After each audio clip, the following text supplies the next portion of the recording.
Namaskari, I'm Dr. Fauzia.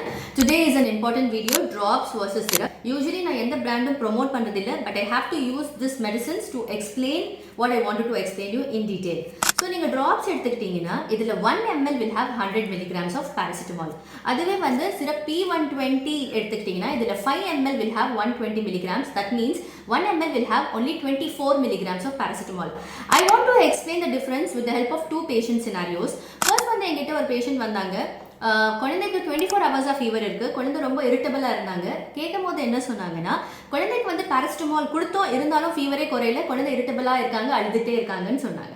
So then I asked நீங்க என்ன கொடுத்தீங்க, எவ்வளவு கொடுத்தீங்க நான் கேட்கும்போது வந்து actually the prescribed medicine was P100 drops 1 ml. That means 100 mg of paracetamol. அவங்க என்ன பண்ணிருக்காங்க, syrup P120 1 ml கொடுத்திருக்காங்க. That means they have just given 24 milligrams.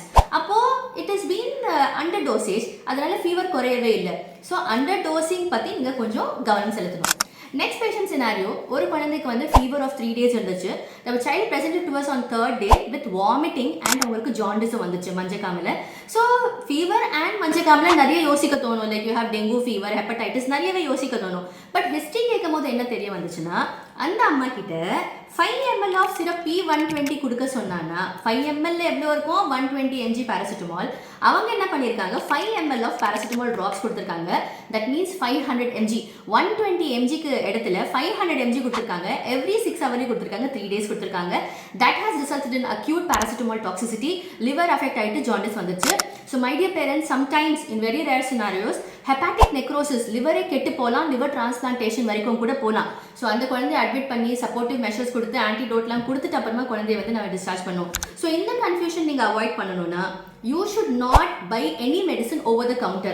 What is it over the counter? Prescription எடுத்துட்டு போகாம ஃபார்மசியில் போய் ஃபீவர் மருந்து கொடுங்க அப்படின்னு கேட்கக்கூடாது. நீங்கள் டாக்டரோட ப்ரெஸ்கிரிப்ஷனில் தான் நீங்கள் வாங்கணும். அப்போ அந்த கரெக்ட் மெடிசன் ட்ராப்ஸா சிரப்பா அதில் எழுதியிருக்கோம், அதுக்கேற்ற மாதிரி டோசேஜ் தான் நீங்கள் கொடுக்கணும். இப்படி நீங்கள் பண்ணுறதுனால வந்து we can avoid unnecessary complications and side effects. So my dear parents, be mindful of whatever medicine you give to your kids. Let it be paracetamol also. Take care and thank you.